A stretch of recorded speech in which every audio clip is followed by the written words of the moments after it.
ṣé mọ̀ pé wọ́n ti report tá ṣe yẹn mo ṣe máa bẹ̀rẹ̀ láti bẹ̀rẹ̀ ẹ̀yin asu yín ṣé mọ̀ pé wọ́n ti report ẹ̀ asu yín wọ́n ti report ẹ̀ a ṣe máa wá bẹ̀rẹ̀ láti bẹ̀rẹ̀ gbogbo evidence á tún gbé jáde why tẹ́ ṣe report ẹ̀ why tẹ́ ṣe report ẹ̀ why tẹ́ ṣe report ẹ̀ okay ẹ rò pé máa bully Mr. Lawal ẹ máa lọ ìrọ̀lẹ́ pa máa tún gbé jáde from 1 to Z a ṣẹ̀ṣẹ̀ máa bẹ̀rẹ̀. My husband will not address anything. I'm his spokesperson. If you come for my husband, you come for me. And likewise, if you go for my husband, if you come for me, then you go for my husband. Ọkọ mi náà nígbà. Bí mi ò ṣe sínlé yìí, àwọn shit kan wà tẹ́ pé ọkọ mi dúró pé sí ẹ̀. Òun ò nígbà kẹ́ ṣe lé fún ìyàwó mi. A ṣe máa bẹ̀rẹ̀ ní pápápá. Fọlá Tinubu. Ẹ jọ̀ọ́, ta ló bá record the first one yẹn? Dókò tí ẹ ṣe post do. Ẹ máa sàmí lọ́tẹ̀ yìí o, ká tó bẹ̀rẹ̀ show o. Ẹ máa sàmí o. Tí bá ní ẹ pè mí. Ẹni owó Mama Florida. Ó yẹ ẹ pè mí. My love, House of Arabian, this is Yoruba language. Wala be like bicycle. So, quick one. Ashema Berenio. You have it on. Thank you. You have it on Facebook. Thank you. God bless you. Hey, thank you. Thank you. Àwọn tèmi ti láwọn ni. Sherry, àwọn fake accounts yẹn a máa take time wa láti block wọn off. Ẹ̀yin ò kí mọṣẹ́ burúkú tó ń ṣe tó máa ti ń fi bad comment sílẹ̀. So anybody bá ti fi bad comment sílẹ̀ ńsìn a máa block wọn. Ẹ sàmí. Bá ṣe máa bẹ̀rẹ̀ padà ni. Ẹ̀yin ẹ fẹ́ la. Question kan ni mo béèrè. Fọlá ó gbowó àbí ò gbowó? Ó gbowó àbí ò gbowó? Fọlá ó gba owó. Ó gba 300,000 naira cash ní January. Nigeria of today. Téèyàn bá ní 300,000, téèyàn bá fún yàn 300,000. I swear any here try. Few days ago, like 10 or 11 days ago, Fọlá ó sì gba 220,000 naira. Àwọn evidence tó fi gbowó lélẹ̀ Fọlá. Àwọn rèé. Ní 14th onre. Ní 14th of January, ó gba 20 kan. 20th of January, ó gba 100,000. 13th of same January, ó gba 200,000. That is 320 ní month yẹn nìkan. Then mo bọ̀. Wọ́n dẹ̀ tún pé àwọn owó rèé. Bọ̀. Àwọn owó kan rèé. Did I put down? Okay. Àwọn owó kan rèé. January 31st. Fọlá ó gba owó àbí ó gba owó question nìyẹn because ó lọ sí orí gist lover ó lọ purọ́ fún wọn pé ìyà ń jẹ ó dẹ̀ ní ilé lórí ó sọ fún wọn pé ò nílé Alhaji pé baba landlord ní àárọ̀ yìí nǹkan tí baba landlord dẹ̀ sọ rele ní àárọ̀ yìí mi fẹ́ play audio yẹn full audio yẹn but since 30 report ma play mi fẹ́ play full audio yẹn because tí n bá play Fọlá àwọn èèyàn máa rí ẹ tán máa sọ̀rọ̀ ẹ but yìí tó jọmọ́ rọlé àwọn cherry ìgbàkẹ́mi mo pè audio tá ń gbọ́ lọ lẹ́ẹ̀kan ṣẹ́rí pọ́hùn bàbá yẹn rèé ní àárọ̀ yìí anybody ṣẹ́rí phone number bàbá yẹn máa gbé jáde ẹ pé kẹ́ lọ sílé yẹn kẹ́ béèrè pé ṣé Alhaji sanwó ilé àbí wọn sanwó ilé ẹ gbọ́. lórí náà mo bá tún pè mí ni ìgbà tó pè mí ó ní ẹgbẹ́ nìkan bá pè mí ó ní kí n sọ pé sanwó ilé pé kí ní ọdún ọ̀gẹ̀ tí lọ rè kí ìwọ̀n kọ̀ọ̀bá yẹn. Àgbàlagbà ni mí náà bá mi jẹ́ ọmọ ọkùnrin àbí ìjọ tó ṣe tó ní rìsíìtì tó ní rẹ́kọ́ọ̀tì. Ilé tí mo ń transfer lórí fóònù. Ó yẹ ká wá tó bá béèrè mi ọ̀nà tó nǹkan tó bá béèrè ìdààmú ọ̀sán tó nà á jà lóhùn. Wọ́n á ní ìgbèrú náà gbé wà ó lóyún òun wá lọ́dọ̀ àwọn pẹ́rẹ́ǹsì òun olókè.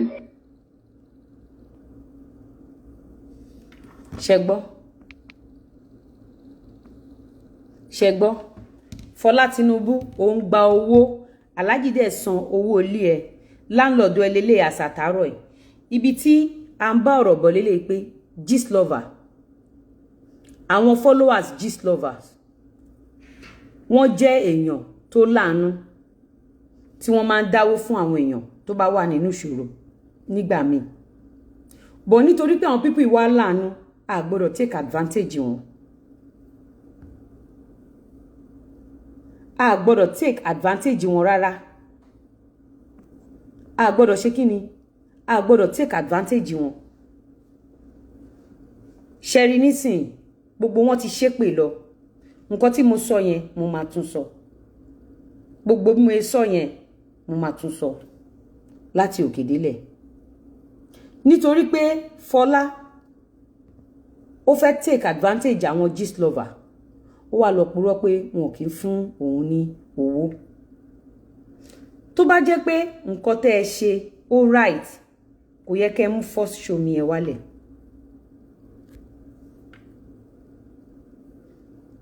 Mr. Lawal, like I said nínú first one yẹn because ilé ìmúṣẹ máa post ẹ. He's a responsible man. He's a kind-hearted man. He's a nice man to the core. Nice man to the core. Mr. Lawal ti dúró fún mi rí, ó ti ṣe oore fún mi rí.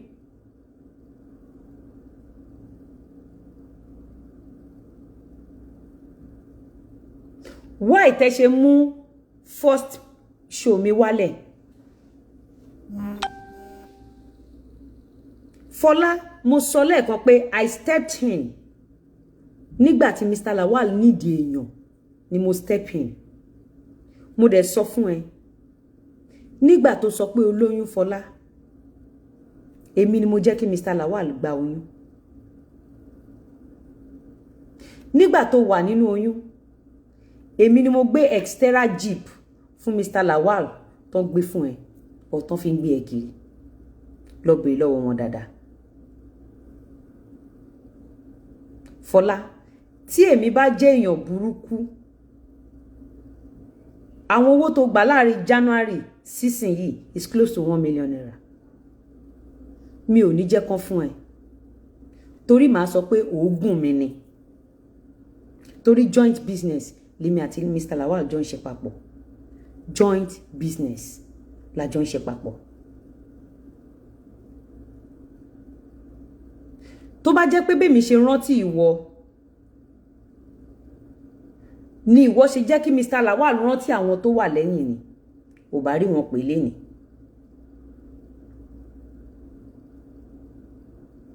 Gbogbo owó tó ń fún ẹ yìí ọlá wípé èmi ni máa sọ fún wọn pé bàbá ṣe ti send owó sí lágbájá, ṣe ti send owó sí tẹ̀mẹ̀dò.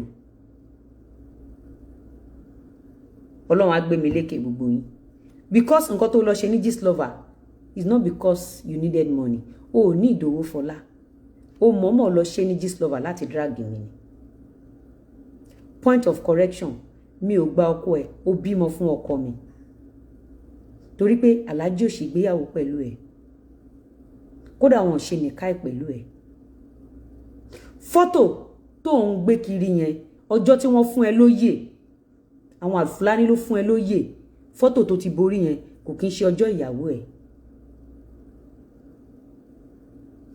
tó bá jẹ́ pé o fẹ́ attack ni o bá attack Mr. Lawal o bá máa accuse mi pé èmi ni Lizzy gba ọkọ ẹ̀ mi ò gba ọkọ ẹ̀ wọ́n ló wá lóyún fọ́kọ mi. Fọlá quick one DNA form is ready ọmọ mẹ́ta ló present fún aráyé pé ó bí fún wa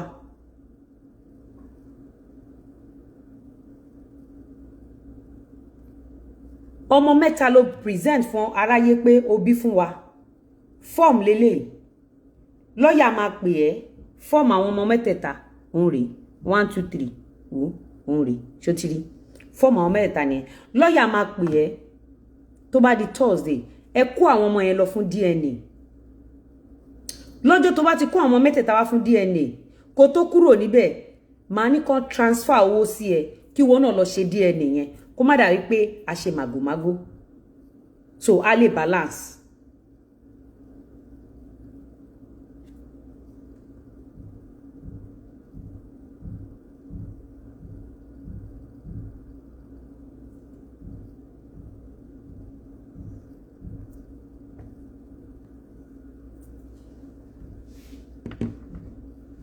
ẹ lè gbé ọmọ wá tó bá jẹ́ pé tòótọ́ Mr. Lawal ló ní ọmọ mẹ́tẹ̀ẹ̀ta Fọlá mo promise ẹ pé gbogbo ẹ máa wà sorted out but Fọlá tó bá jẹ́ pé ẹyọkan àbí méjì péré ní ti Mr. Lawal nínú àwọn ọmọ mẹ́tẹ̀ẹ̀ta a máa jà.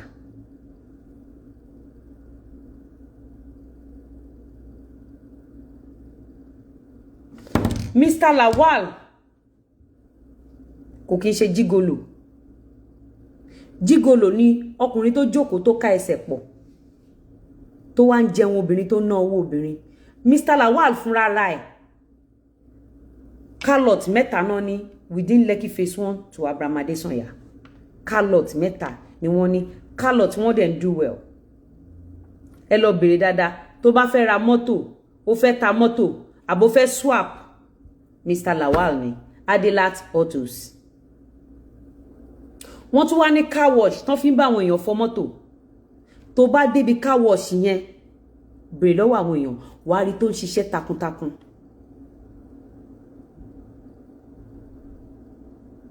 wàá rí tó ń ṣiṣẹ́ takuntakun lọ sí owó dé onírin Mr. Lawal ṣì wà ń bẹ̀ ní last week tó lọ hustle tó lọ ṣiṣẹ́ despite the fact pé ó ní car lot mẹ́ta lórí Highland despite gbogbo status ẹ̀ Mr. Lawal tó bá ń ba já irin á gun òkè lọ wọ́n jọ máa jáǹgbà míì ni ó wà very hard working Mr. Lawal ò kì í ṣe èèyàn burúkú kò dẹ̀ flex bí mo ṣe ti kúrò nílé close to 2 months yìí ọmọ ọ̀dọ̀ 4 obìnrin ló wà nílé sí 5 gan tábàkàrí kẹmọ sí 5 tábàkàrí kẹmọ gbogbo ẹni ni mo lè fi sọ pé Mr. Lawal decent débi pé kò lè dá inú kankan nínú wọn níbi tó decent dé bọ̀ ojú àánú òun ló pa Mr. Lawal lálàkọ́kọ́ lára àwọn ọmọ tí Fọlá kó fún Mr. Lawal yìí ó kó wọn wá fẹ́ Mr. Lawal ni but àwọn ọmọ yẹn ó kó jáde pé Mr. Lawal ló ní òun la ṣe insist lórí DNA Fọlá energy tó fi ń drag Mr. Lawal àbí tó fi ń drag mi kí ló tó fi drag bàbá àwọn ọmọ tó kù now Mr. Lawal gbà ẹ̀ wọ́n gba ọmọ wọ́n dẹ̀ ń tọ́ látijọ́ tí Mr. Lawal tí wọ́n ti ń dágbé Fọlá ṣé o fi ọjọ́ kan mọ ibi tí Mr. Lawal ń gbé rí is a question ṣé o fi ọjọ́ kan mọ ibi tí màá yẹn ń gbé tó bá jẹ́ pé ọmọ aláta ni Mr. Lawal fẹ́ tó pé ọmọ aláta ni Mr. Lawal fẹ́ ó ní ṣe báyìí o nígbà tí wọ́n lóyún tèmi bá takò ẹ lọ́dọ̀ Mr. Lawal pé wọ́n gbọ́dọ̀ gba oyún yẹn ó ní ṣe báyìí fún mi bọ́ mi ò kì í ṣèyàn bẹ́ẹ̀ mi ò kì í ohun tí Mr. Lawal bá fẹ́ a máa bá fẹ́ ni Fọlá sọ fún àwọn èèyàn irú èèyàn tí Mr. Lawal jẹ́ for the first time owó tó gbà yìí bó ṣe ń gbà tó bá fi jókòó tó fi ṣe business you will be great but ó ń gba owó ìfọlá ó fi ń lọ sí party wọn ò bí ìyá alájà mi dá kí n lọ party bẹ́ẹ̀ yẹn ẹ lọ wo page ìfọlá both Instagram and Facebook àfi tó bá ti delete ẹ torí ọ̀rọ̀ tó wà nílẹ̀ you are a party goer there is nothing wrong about that but ó wrong fún ẹ kó jẹpo mi kó jata mi kí n ṣe dáadáa sí ẹ Mr. Lawal ló fẹ́ ní ṣùlọ́kà wọn ò ṣe wedding pẹ̀lú ẹ wọn ò ṣe nìkáì pẹ̀lú ẹ ó wá ń drag èmi tí mo support ẹ láti bẹ̀rẹ̀ ìrìn àjò wa tí wọn pé èmi gba ọkọ ẹ àbó bímọ fọ́kọ mi ìwọ ló bímọ fọ́kọ mi ṣé ti rí àwọn èèyàn tí ń jáde ṣé ti rí Adémitútù hello Lati Solongo is a nice man I won't lie you take advantage of that man because he's a nice man ó subject máa yẹn sí bully ládùúrè tó ṣe fún ẹ Nigeria of today ẹni tó bá fẹ́ pẹ̀lú ọmọ lọ́wọ́ tí òun ṣòun ló ní tó dẹ̀ ń san school fees ẹ̀ ẹni tó bá fẹ́ tó mú ẹ kúrò ní boys quarter tó wá gba ilé 420 fún ẹ èèyàn ni crostor tí wọ́n rà fún ẹ tí custom paper ẹ wà lọ́wọ́ ẹ Fọlá èmi ni mo sanwó ẹ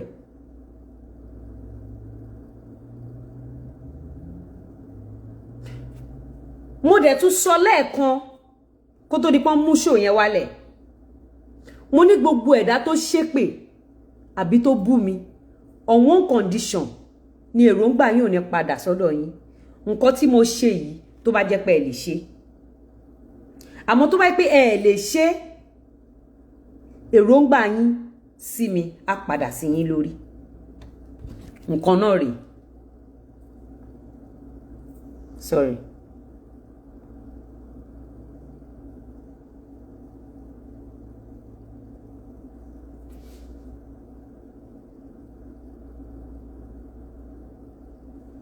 òun rèé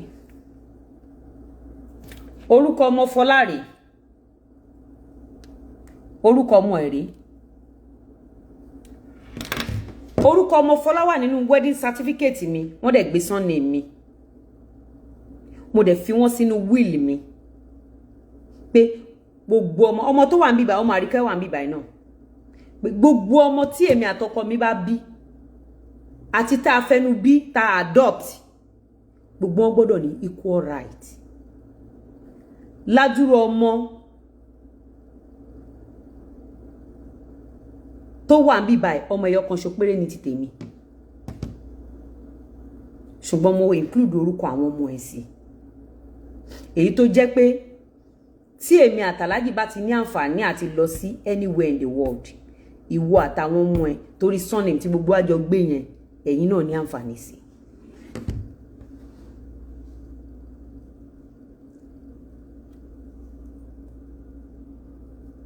Fọlá èmi ń ṣiṣẹ́ ìwọ ń gbowó o utilize owó yẹn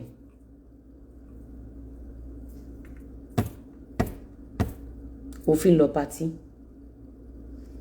tí o bá kó ọmọ jáde ní Thursday fún DNA àwọn ọmọ mẹ́tẹ̀ẹ̀ta tó present fún Gistlover màá jẹ́ kí àwọn Instagram family kan mọ̀ Instagram in lọ máa jẹ́ kó mọ̀ pé o tí kò mọ̀ wá ọmọ mẹ́tẹ̀ẹ̀ta ló dẹ̀ gbọ́dọ̀ kó wá ẹ̀yin èèyàn you have to know the truth.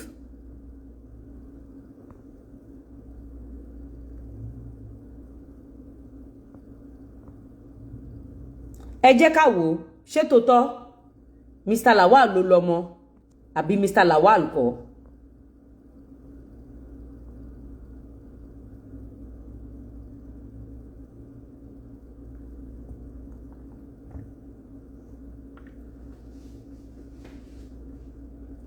Fọlá ó dẹ̀ mọ̀ pé Mr. Lawal kọ́ ló ní ọmọ mẹ́tẹ̀ẹ̀ta ó dẹ̀ kó wá síta nígbà tá ṣègbéyàwó náà ó gbé àwọn ọmọ yẹn wá ta bọ̀ kì í ṣe àwọn ọmọ Mr. Lawal bọ̀ ó kó wọn wá síta DNA ló máa yanjú ẹ̀ nígbà tó kọ́kọ́ ṣe nígbà wedding tọ́nà fẹ́ ṣe DNA èmi ni mo sọ pé níbo tó bá bímọ fọ́kọ mi ẹ wá ṣe DNA Fọlá ó sá lọ ni torí ó mọ̀ pé òun tan àwọn Nigerians ni ọmọ mẹ́ta kọ́ ló bí fún Mr. Lawal tó bá dẹ̀ dá ẹ lójú pé ọmọ mẹ́ta ló bí fún Mr. Lawal kó wọn jáde mo challenge ẹ ni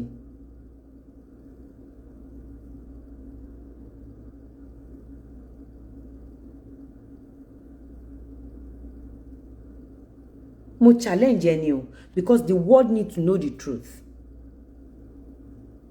máa yẹn ṣe dáadáa fún ẹ ó adopt àwọn ọmọ tó kó wá fẹ́ ó gbà ẹ́ nígbà ìtìjú ó wá believe pé tóró ti fẹ́ Lizzy Anjorin àfi kó bá kan lẹ̀ irọ́ ló pa Fọlá if you come for my husband you come for me and tó bá yẹ pé Mr. Lawal ló tiẹ̀ lọ fún ìwọ àti wọn àjọ máa fà á ó bá ti sọ ní Gistlover pa ẹ gbà mí o ọmọ mẹ́ta ló wà lọ́wọ́ mi o ọkọ mi o kò ṣe kinní kan sí mi o kinní kan ó bá má drag orúkọ mi pé èmi gba ọkọ ẹ̀ you are not Mr. Lawal's wife you are not ó rọǹgì fún ẹ láti máa claim pé ọkọ ẹ̀ ni kò kí n ṣọkọ ẹ̀ point of correction bí mo dẹ̀ ṣe jẹ́ legal wife yìí kò ṣú ọ̀fẹ́ mi náà ìtorí ẹ̀ mo ṣe tẹpá mọ́ṣẹ́ kò ṣú ọ̀ fún mi he can stay and he can leave ṣùgbọ́n kan tí mo mọ̀ ni wípé kò sí tó bá lọ máa padà ọwọ́ mi báyìí ni gbogbo yín ẹ̀ máa tán sí and I will always welcome him because he's a nice person he's a good man.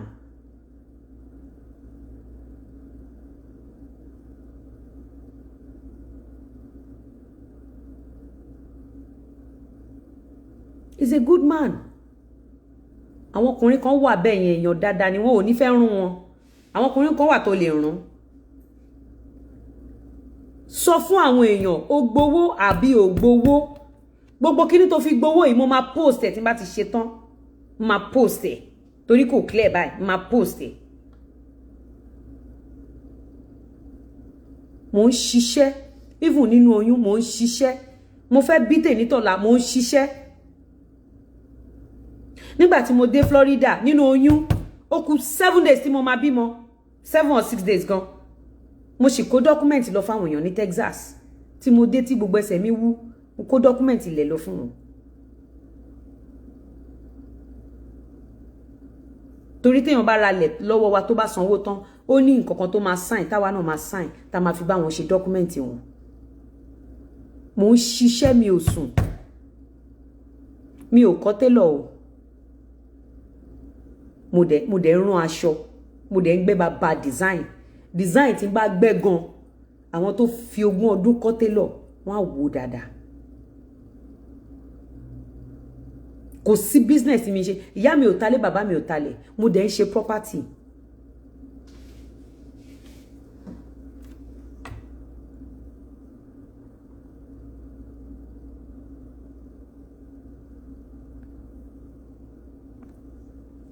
mo ń ṣe property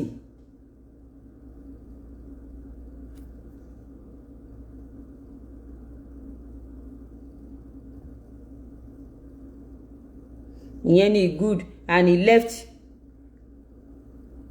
wife with 3 children a ní Mr. Lawal kọ́ ló ní 3 children ẹ sì jẹ́ kó wá ṣe DNA náà tí Fọlá bá mọ̀ pé tòótọ́ o Lawal ló lọ́mọ mẹ́tẹ̀ẹ̀ta let her come and do DNA.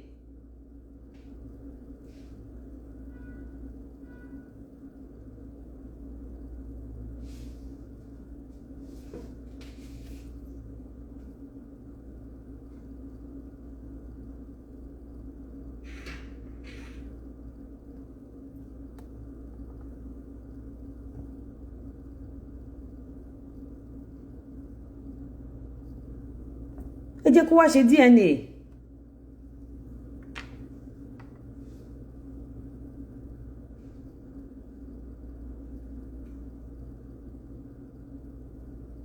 ẹ jẹ́ kí Fọlá wá ṣe DNA tó bá dá Fọlá lójú pé Mr. Lawal ló lọ́mọ mẹ́tẹ̀ẹ̀ta. Mr. Lawal kọ́ ló lọ́mọ mẹ́tẹ̀ẹ̀ta. Ó kàn fi deceive àwọn Gistlover ni torí ó fẹ́ kán dáwó fóun, or for reason best known to her. Àwọn tó ń sọ pé mo need the strength, mo ti sọ̀rọ̀ lẹ́ẹ̀kan, mo ní pé strength mi àtòdì ọ̀run ló ti wá. Nínú oyún mo ń ṣiṣẹ́, mo bímọ tán gan, mo tún ti hustle, máa hustle o, because ilé ayé yìí mo máa sọ fún gbogbo yín, ọ̀kọ̀ọ̀kan la wá ní o, ìfọ̀kànbalẹ̀ la wá ní, and that ìfọ̀kànbalẹ̀ and happiness, you will create it for yourself. You will do what? You will create it for yourself. Lẹ́yìn ìbímọ, bí ọ̀rọ̀ tí mo sọ lẹ́ẹ̀kan, lẹ́yìn ìbímọ, àwọn tàbí sí wọn bá ń yọ lẹ́nu lẹ́yìn ìbímọ, ẹ̀rí irun wọn ó máa bàjẹ́, ètè wọn máa wú, wọn ò ní túnra ṣe, life máa wà miserable sí wọn. Ṣùgbọ́n tó bá bímọ, to look pretty, it means your heart is pure. It means you are happy. So if your wife and 3 children, 4 is happy.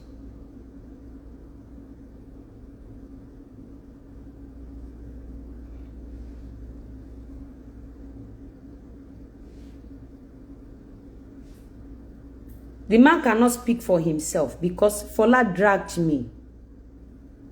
Owó mi dẹ̀ ni Fola ná. You don't expect me to come online and be telling you, mo ṣe báyìí fáwọn ọmọ ọkọ mi, mo ṣe báyìí fáwọn gbá, mo ṣe báyìí fáwọn àwo. I have done well for people around me. Kati ma wá sọ pé àwọn ọmọ ọkọ mi.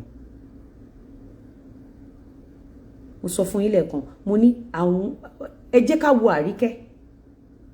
Àríkẹ́ ni mama refer because òun nìkan lẹ mọ̀ mí dáadáa lórí social media. Ká má ti wá sọ pé àwọn ọmọ ọkọ mi.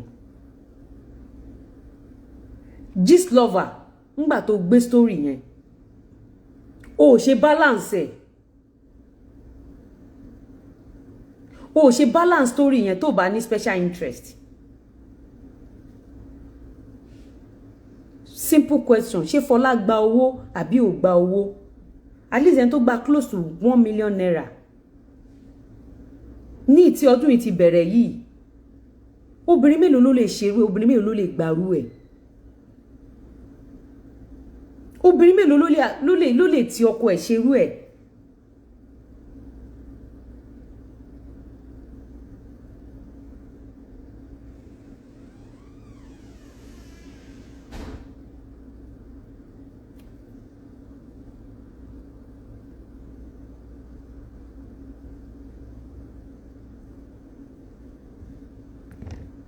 Nígbà tí ìwọ àti wọ́n jọ wà, mélòó ni ìwọ jẹ́ kó rántí àwọn ti tẹ́lẹ̀? Pé mi ò ṣe èèyàn bẹ́ẹ̀ yẹn because èèyàn ò mọ ọmọ tó máa sìyàn lẹ́yìn ọ̀la, èèyàn ò mọ ọmọ tó máa ṣe dáadáa fún yàn. Ọlọ́run máa ti torí pé ó tọ́jú ọmọ ọlọ́mọ gbà mí, á dẹ̀ jẹ́ kó ọmọ tiẹ̀ gangan lálùbáríkà. God bless you, ẹ̀rí jù wọ́n.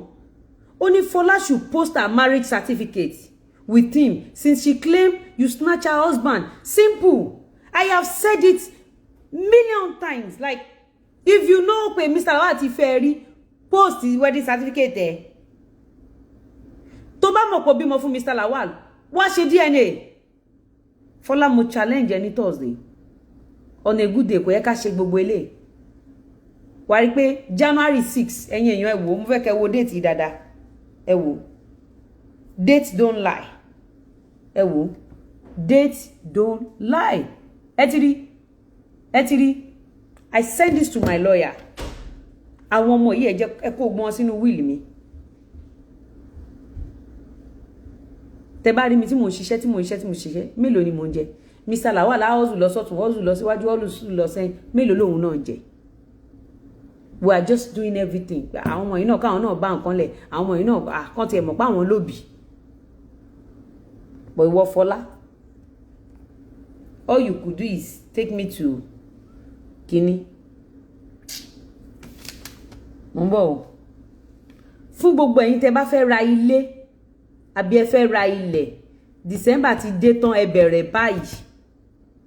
Ẹ bẹ̀rẹ̀ báyìí, ẹ máa san díẹ̀díẹ̀. Ṣé ẹ mọ̀ pé èmi àròjọ pawó ni mí? Àròjọ lówó. I don't just talk. I don't sit for hours to destroy people. I sit for hours to empower my fellow woman. Ojoojúmọ́ ni máa ń sọ fún ẹ̀yin obìnrin, ẹ ṣiṣẹ́ máa ń sọ fún yín, ẹ jẹ́ ká lákòjọ, ẹ jẹ́ ká ralẹ̀, ẹ jẹ́ ká ralé. Àgàgà yín tẹ́ wà labroad máa ń sọ fún yín. Ẹ máa sọ pé ẹ tún wá sí Nàìjíríà ẹ mọ́. Táwọn ọmọ yín bá tó ìjì kan tó fẹ́ ṣègbéyàwó, they want to see the environment ẹ ti kúrò. Then kò sí bó ṣe lè ṣiṣẹ́ tó nílùú òyìnbó. Kò nílé kò nílẹ̀ ní Nàìjíríà. Kò fi yán àwọn ọ̀tá lójú. Lọ́lọ́ ń gbàdúrà tiẹ̀ náà. It's very important.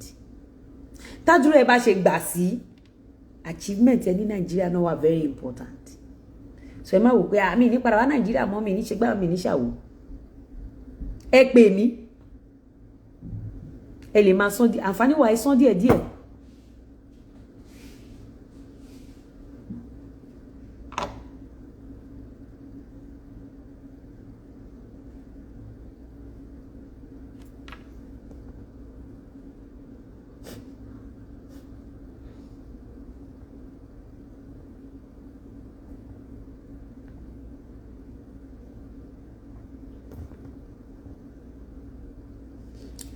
Ẹni sọ pé why add them to Mr. Lawal's sí tó bá ṣe ìyàwó court, tó bá ti dìyàwó court, tó bá ti ṣe court wedding, everything tí wà tọkọ ẹ bá ti ní ó ti di ẹyọ kan.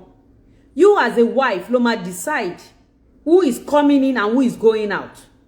If you don't understand, if your husband is giving anybody money, it's your money. Because automatically ẹ máa ṣe joint business. Tó bá jẹ́ oníṣòwò ni, but tó ẹ pé oníṣòwò ni ẹ lè ní separate account. But tó ẹ pé oníṣòwò ni wà tọkọ ẹ jọ máa ní joint business. So any money that is going out of the business money, ìwọ ni. Torí obìnrin lè ṣù. Obìnrin ló lè decide pé fún lágbájá lówó, a máa fún lágbájá lówó. Bó mi ò kì í ṣe bẹ́ẹ̀. Anything tí Mr. Lawal bá fẹ́ abá wọn fẹ́ ni. Torí Mr. Lawal ò kì í ṣe ẹran rírọ̀. Ẹ lọ béèrè lọ́wọ́ Fọlá fúnra ẹ̀. Lawal ò kì í ṣe ẹran rírọ̀ rárá. Tó bá fẹ́ nǹkan ó fẹ́ ni. Tó bá jẹ́ pé Mr. Lawal ó jẹ́ ẹran rírọ̀, kò ní máa transfer owó sí Fọlá direct. Wọ́n ti gbé kí lorúkọ ẹ̀? Wọ́n ti gbé plan sílẹ̀ pé any money you want to give these people, let it be through lawyer. But because Mr. Lawal is a nice person, on transfer owó yẹn direct. Owó ẹyọ kan ló transfer through lawyer. Ó transfer 200,000 ẹyọ kan through lawyer. Gbogbo ìtókù on transfer sí Fọlá direct. So ibi tí Mr.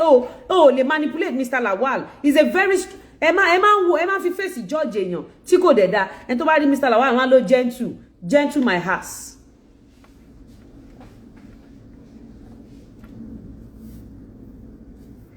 Yes. DJ Empire. Yes, I put them on my will. I put them on my will. That's why àwọn ọmọ yẹn gbogbo wọn carry orúkọ èmi àtọkọ mi, so that they can have equal right. Kò ní jẹ́ pé ọmọ lágbájá ló ṣe gbá, eléyìí lákọ̀bí, eléyìí ní kinní kan. And even if you want to travel or want to do anything, we can package the whole family. But ó máa ń dùn yàn gbà mí tẹ́ pé ibi tó yẹ kéèyàn ti bá ìkà èèyàn ní bá ìkà. Ọwọ́ ẹ̀yin tí ò yẹ kí ìkà ti ṣẹlẹ̀, ìkà ti ń ṣẹlẹ̀. Àdàbí tí gbogbo ẹ̀yin tẹ́ ẹ bú mi o, or tẹ́ ẹ bú Mr. Lawal tẹ́ bá ti lè ṣe bẹ́ẹ̀. Àmọ́ tẹ́ bá ti lè ṣe nǹkan tí mo ṣe yìí, èròǹgbà yín sí mi á padà lọ bá yín.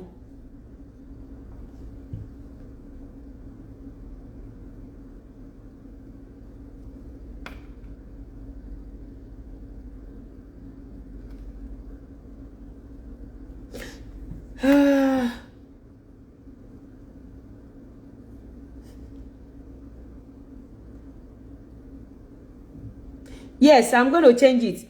Pẹ̀lú nǹkan tí Fọlá ti ṣe mo máa change ẹ.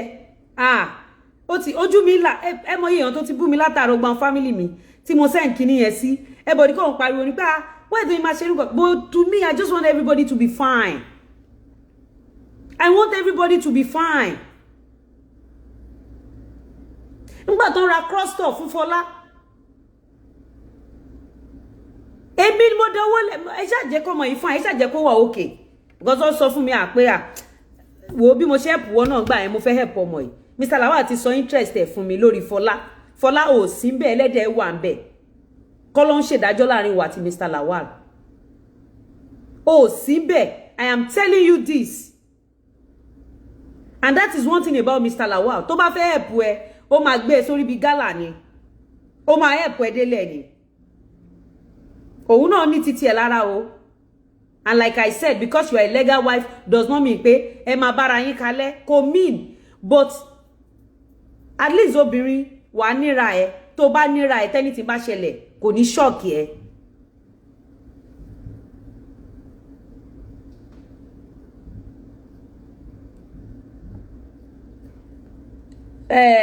Funmilola, you don't understand. Baba Omo cannot take care of Omolomo again. Mr. Lawal is not the father of the 3 kids. Chef Owele Poseti ni. Tó bá dé sọ pé Mr. Lawal ló lọ́mọ mẹ́tẹ̀ẹ̀ta, let her come for DNA on Thursday. And I will arrange money for her to do her own DNA too. Wọ́n dẹ̀ compare síra wọn so that kò ní dá pé àwọn Mr. Lawal wọ́n manipulate result. Kóhun lọ ṣe DNA, káwọn Mr. Lawal náà lọ ṣe DNA. Tó bá fi lè jẹ́ pé ọmọ mẹ́tẹ̀ẹ̀ta lọ́mọ Mr. Lawal, wàhálà nǹkan tó bá wọn èèyàn lè sọ. Bọ́ ọmọ mẹ́tẹ̀ẹ̀ta ń ṣe ọmọ Mr. Lawal. Ó kó lára wọn wá fẹ́ wọn ni tí wọ́n dẹ̀ tẹ́wọ́ gbà.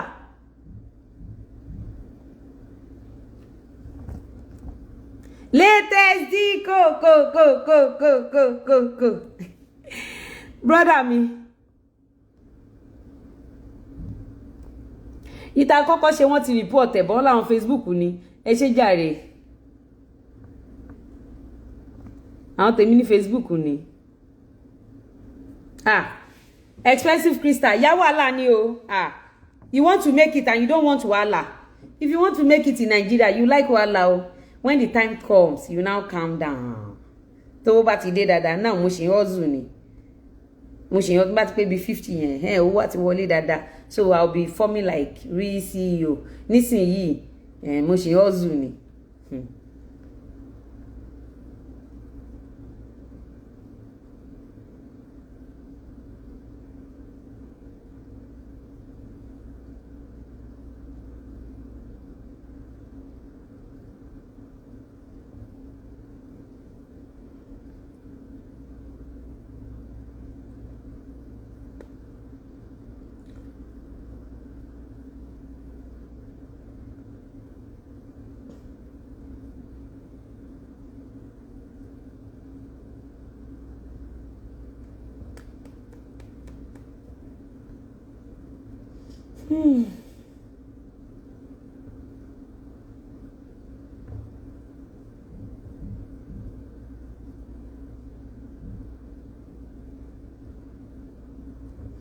A woman needs to be strong, oh. A woman needs to be strong.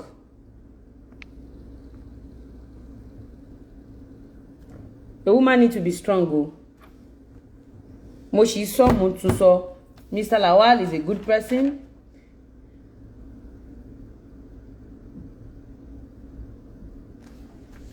So, lawyer máa pe Fọlá ní Thursday. Wọ́n máa pè bóyá ní àbọ̀là àbọ̀túnla. Mrs. Fọlá Tinubu Lawal, go and do your DNA test and post your wedding certificate. Traditional ni o. Bóyá Islamically ni o. Àbí court wedding ni o. Post it. Wọ́n ní pé ewúrẹ́ lóhun òṣọmọ ìyá àgùntàn. Àgùntàn ló bojú wẹ̀yìn tó ní ohun bí dúdú or whatever. But nǹkan tí mo kàn mọ̀ ni pé gbogbo ẹ̀dá tí kò rí di ọ̀rọ̀ tó dẹ̀ dá sí ọ̀rọ̀ yìí. Tí ẹ rí di ọ̀rọ̀ yìí tẹ́ dẹ̀ dá sí, mo fà yín lọ́lọ́run lọ́wọ́. ẹ dá sí ní dáadáa mo fà yín lọ́lọ́run lọ́wọ́ ẹ dá sí ní burúkú mo fà yín lọ́lọ́run lọ́wọ́ but èmi o mo make sure pé Fọlá ń gba owó wọ́n dẹ̀ san owó lé Fọlá ẹ dẹ̀ gbọ́ nínú audio yẹn tó pe baba landlord yẹn dẹ̀ sọ pé receipt tán fi san owó wà àsàtàárọ̀ yìí nìyẹn o àsàtàárọ̀ yìí òun nìyẹn o pé receipt tán fi san owó wà èmi mi ò tí ẹni ọkùnrin kó má rí ọmọ ẹ̀ gbogbo àfi ọmọ tó yẹ pé bóyá wọ́n kó lọ ní access sí pé gbogbo ọmọ tí a ní access sí tẹ́ bá mọ̀ wọ́n ẹ lọ bè lọ́wọ́ wọn mi ń ṣèyàn burúkú o first born Alhaji kò ń kúrò lọ́dọ̀ mi 5 years ago mo sì gbé ta lọ́wọ́ fíìmù Kòfó Tinubu àbí kí ló pẹ̀ tí mo lọ kó wọn àbúrò ẹ̀ ìgbà tó ń ṣèkómọ ẹ̀ ó máa pẹ́ 11 years ní yẹ́ yìí mo wà níbi kómọ yẹn tí mo náwó náà ra tí ìyàwó Alhaji fúnra wọn gbọ́ngbà ẹ̀ tó bá mi dé bọ́tì yẹn aṣọ mi ẹ lọ bèèrè lọ́wọ́ wọn tó bá nírọ́ ni ẹ wá post evidence mo ń ṣèyàn burúkú o mo ń ṣe èèyàn burúkú mo dẹ̀ nífẹ̀ẹ́ ọmọ I love kids mo dẹ̀ nígbàgbọ́ nínú àwọn obìnrin ẹgbẹ́ mi energy tó fi lọ sọ́dọ̀ Gistlover tó bá fi energy yẹn pè mí like I said in the first video tó bá fi pè mí a lè jọ ṣe business ó lè ṣe business ti tiẹ̀ lọ́tọ̀ ó lè open branch ní mainland gan because mo believe nínú obìnrin ẹgbẹ́ mi ju ọkùnrin lọ so ṣé ìtorí ọkùnrin náà ṣe máa jà àbí torí ọkùnrin náà ṣe máa forí dólẹ̀ máa forí gbálẹ̀ ọkùnrin tó yẹ pé bàbá gbogbo ayé ni wọ́n they can go at any time tí bá lo káyámátá fún Mr. Lawal ni wọn àwọn owó tó gbà yín ò ní rí gbà bá lo káyámátá fún wọn ò ní rí gbà tí bá jẹ́ oníkáyámátá ẹ̀dá èmi náà ní bùkátà náà why ti ṣe máa láwọn kan máa send owó bẹ́ẹ̀ mo ní bùkátà but I just believe you have to be fine ibi tí mo dúró sí mi kúrò ńbẹ̀ o tí ò bá ń ṣe Mr. Lawal ló ní ọmọ mẹ́tẹ̀ẹ̀ta a máa jà o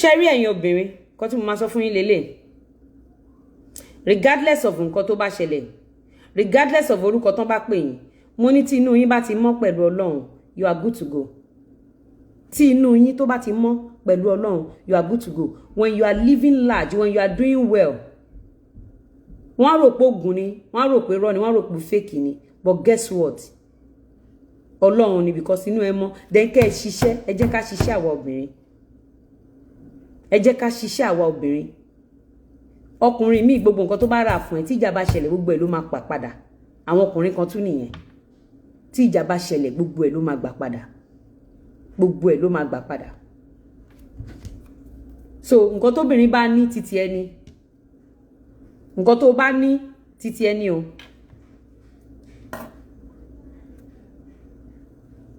for now má ṣe kí ni mo máa post àwọn evidence owó tí wọ́n ṣe yẹn mo máa post ẹ̀ then tí kò bá wá fún DNA ní Thursday ẹ kú mọ̀ pé mi ò sí Nàìjíríà lọ́ọ̀yà máa pè kán lọ ṣe DNA fọmọ mẹ́tẹ̀ẹ̀ta bọ́ ẹ dóná ibo lẹ máa fojú sí tẹ bá discover pọ̀ ọmọ mẹ́tẹ̀ẹ̀ta òun ṣọmọ Alhaji mo kàn béèrè ni àwọn èèyàn dẹ̀ ní kí n lọ rest all my life mo ti jókòó 2 months báyìí rí history of my life kí n jókòó 2 months ibi tí mo wà yìí ẹ fẹ́ mọ̀ bóyá ń ṣe mí ni mi ò rí bí jó mi ò rí bí nọ́ra mi ò rí bí lọ sáìtì ẹ jọ̀ọ́ ẹ má fọ̀lẹ́kọ́ mi èèyàn kan ní you do not have right to tell the lady to go and do DNA you just should let your no I have the right to say that I can speak on behalf of Mr. Lawal because the lady in question call me out allege me kò pé Mr. Lawal tó pé Mr. Lawal ló drag kódà mi ò ní jáde kò kàn mí but call me out so I have every right láti sọ pé ó máa ṣe DNA.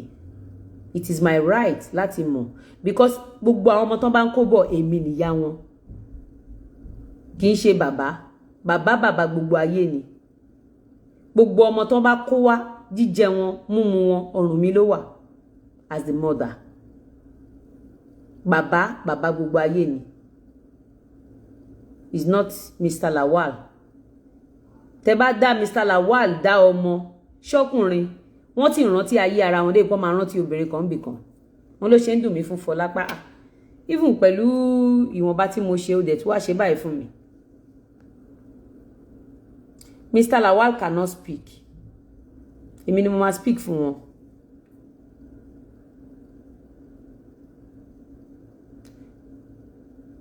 Àjọkẹ́, you don't understand. She said Mr. Lawal is the owner of the 3 kids. Ṣé mọ̀ pa ní evidence lọ́wọ́. Ó ti kọ́kọ́ gbé jáde after wedding.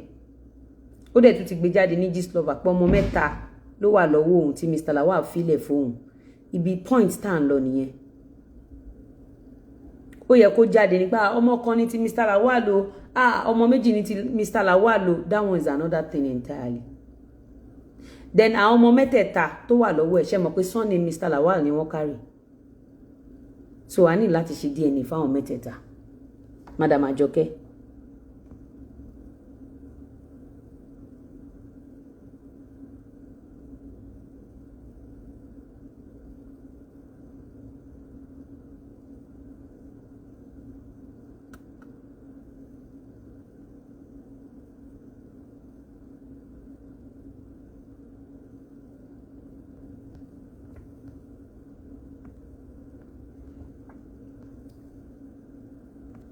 So guys, ẹ ká fẹsẹ̀ rájọ́.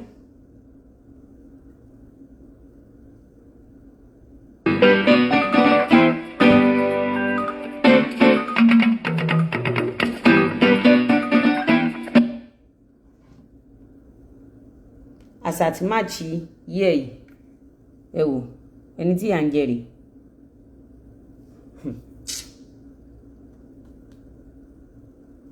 Ṣẹ́ni tí yà ń jẹ̀rì ẹ máa wo déètì o.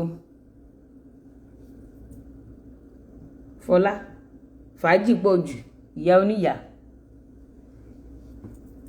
fàájì pọ̀ jù Fọlá lẹ kọ́ máa pè ní ìyá kò ní gbà fàájì pọ̀ jù ṣẹ́ni tí yà ń jẹ nìyẹn Ọlọ́run jẹ́ kí ìyà jẹ gbogbo wa ìyà ò ní jẹ gbogbo wa o. Ó gbowó àbí ò gbowó wọ́n sanwó lé àbí wọ́n sanwó lé. Yes o two have become one kò yé wọn ní o. Tẹ́ bá ti wed automatically gbogbo nǹkan tẹ́ bá jọ ní ó ti di kan. Tẹ́ bá fẹ́ kí peace reign nínú ilé nǹkan tẹ́ bá ti jọ ní ó ti di kan náà. Tẹ́ bá ti wed tó bá yẹ pé legal marriage ni anything àtọkọ àti ìyàwó ti dínú pot kan náà and anything tọkùnrin yẹn bá ṣe they should give honor back to the wife. Anybody tó bá ṣe court wedding if the man tó dẹ̀ ń ṣe ìyàwó yẹn ni kẹ́ fún ní ọ̀nà but tó bá pé ìyàwó burúkú ni ó máa takú ni tó bá takú kí ló fẹ́ ṣe but at least agbègbè àmà wà okay. Nigeria of today owó ò máa kéèyàn tó ṣiṣẹ́ kó tó jẹ 1 million ẹ mọṣẹ́ tó máa ṣiṣẹ́. Because she dressed well. We're not talking about she dressed well. She go to parties. She shouldn't come out pé à ń jẹun. Nǹkan tí mò ń sọ nìyẹn. She deserves to. I love women that dress well too. It's good for her to dress good, dress gorgeous. You don't understand?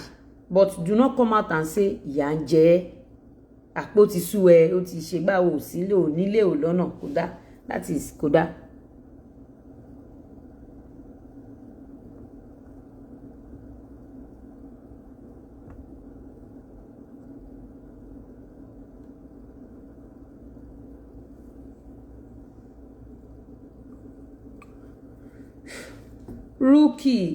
Rookie fashion empire. If she face Mr. Lawal, I won't come for her. But she called me out. She dragged me on Gistlover that I snatched her husband. So sure, I'll come for her. And if anybody come for me again on this issue of Mr. Lawal, tó bá lóyún àbúbá bímọ fún Mr. Lawal, go and face Mr. Lawal. Nti Mr. Lawal jẹ́ lóyún, but dragging my name, my dirty go. If you drag my name, it's going to be dirty. So if she has, or she had dragged Mr. Lawal, it's none of my business, but she dragged me.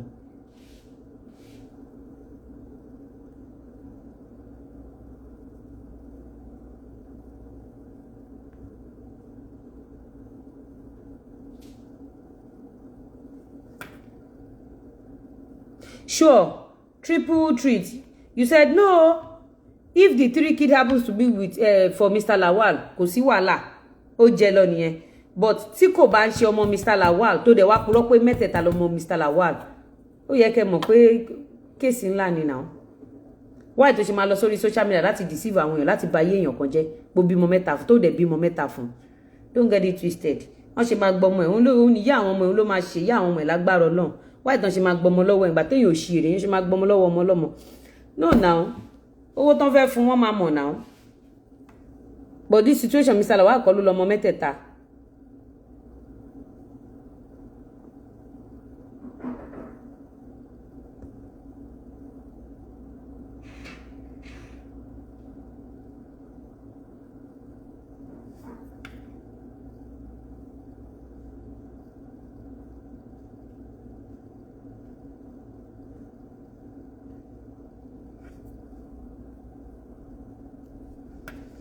My husband did not agree pé kí ọmọ ọlọ́mọ jẹ́ surname ẹ̀.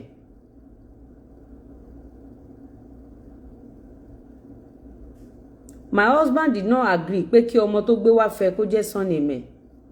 Tóun bá wá yí orúkọ ọmọ yẹn sí surname ẹ̀. Tí ìjà bá wá ṣẹlẹ̀ láàrin àwọn méjèèjì, ó wrong láti fi ọmọ ọlọ́mọ láti fi blackmail Mr. Lawal. Because tí Mr. Lawal ò bá fẹ́ Lizzy Anjorin, kò ní ṣe nǹkan tó ṣe yẹn. So ẹ wá máa lọ lẹ́yìn, ẹ ṣé mà.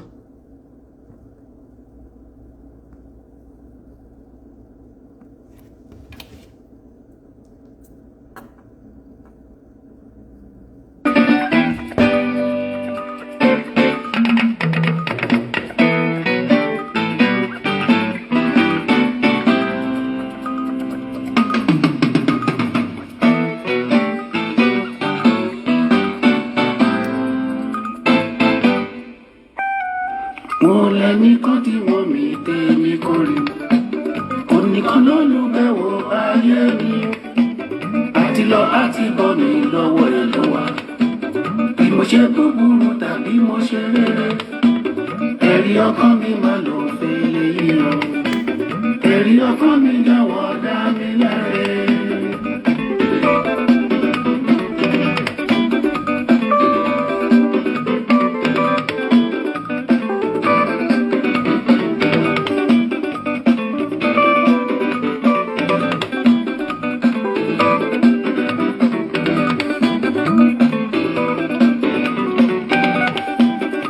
Oníkan tí wọ́n mi tèmi kórè, oníkan lọ́lù bẹ̀wò ayé mi, àti lọ àti bọ̀ mi lọ́wọ́ ẹ̀ ló wà.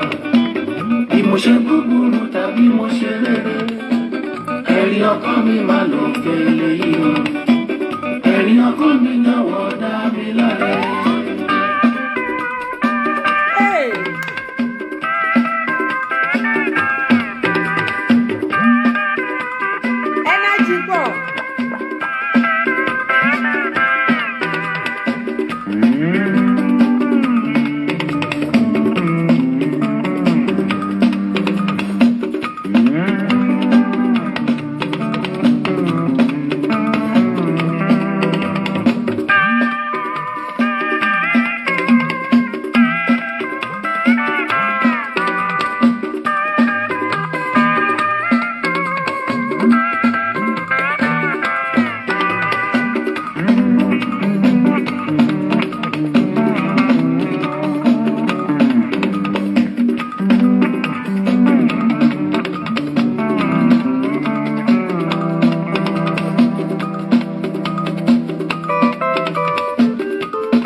ó ń ṣe ajé ìpè ní gbọ̀ngàn ajé o ajé rèé o ajé màmí wá mi bọ̀ mo ṣílẹ̀kùn mi sílẹ̀ o ilé mi